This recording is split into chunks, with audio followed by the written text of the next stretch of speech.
As Sonjin attempted to enter the hospital room, one of the nurses quickly stopped him, informing him that he was not allowed inside because there was an emergency in progress. His heart pounded in his chest as panic surged through him. He told the nurse that his wife was the one admitted in that room and desperately asked if she was okay and what exactly was happening. The nurse, clearly in a hurry to return to the room, told him they would explain everything later and urged him to wait. But Sonjin, overwhelmed by fear and anxiety, reached out and grabbed the edge of her coat, his voice filled with desperation. He pleaded to be told what was going on, explaining that he needed to know the truth. The woman inside that room was his wife, and he couldn't stay calm without understanding why doctors were rushing into her room. The nurse, though visibly tense and anxious to get back, paused. Seeing the anguish in his eyes, she softened. She confessed that she wasn't a doctor and didn't have all the details, but from what she had heard, Minsu was close to giving birth. However, complications had suddenly arisen, which was why it had become an emergency. She urged him to stay calm and wait, promising that the doctor would soon come to speak with him. With that, she quickly turned and disappeared back into the room. Sonjin stood frozen in the hallway.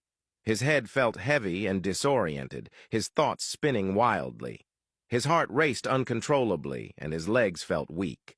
All he could think about was Minsu, alone in that room, likely terrified and in pain. He ached to be by her side, to hold her hand, and to tell her that everything would be okay. But instead he stood helpless outside, consumed by fear and worry. Meanwhile, at the prison, Kim's stepmother entered the visiting room with a look of disdain etched across her face.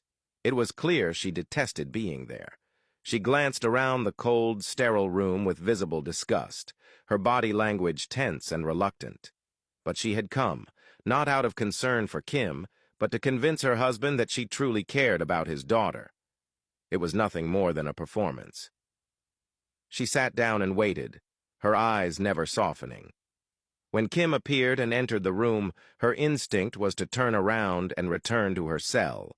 But after a deep breath, she gathered herself and chose to face the woman who had tormented her for years.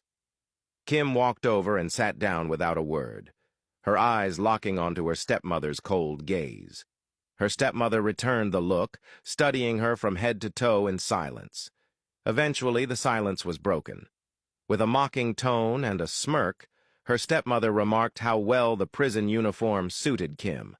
She expressed hope that the experience of incarceration would finally make Kim realize how worthless she was, and that prison was exactly where she belonged.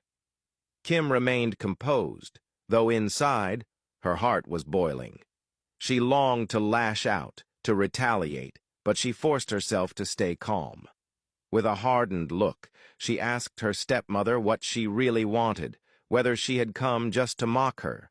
She warned her that if that was the goal, it wouldn't work, because her heart had long since turned to stone.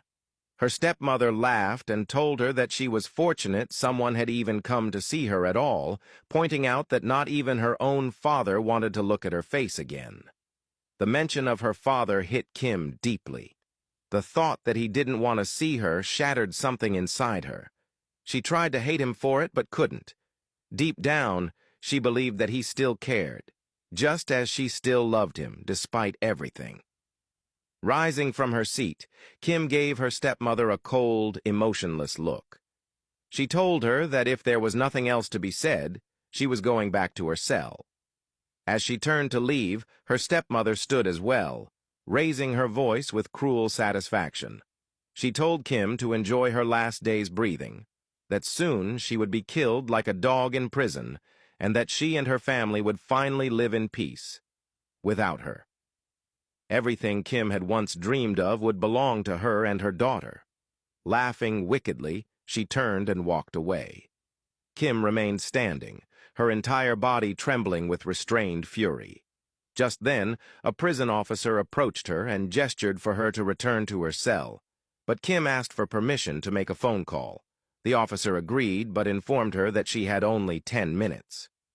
Grateful, Kim thanked him and made her way to the phone booth. She reached into her pocket and pulled out a small, folded piece of paper.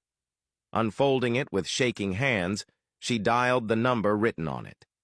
As the phone rang, she stood there hoping, praying, that the call would be answered before her time ran out. Finally, someone picked up. It was Woobin.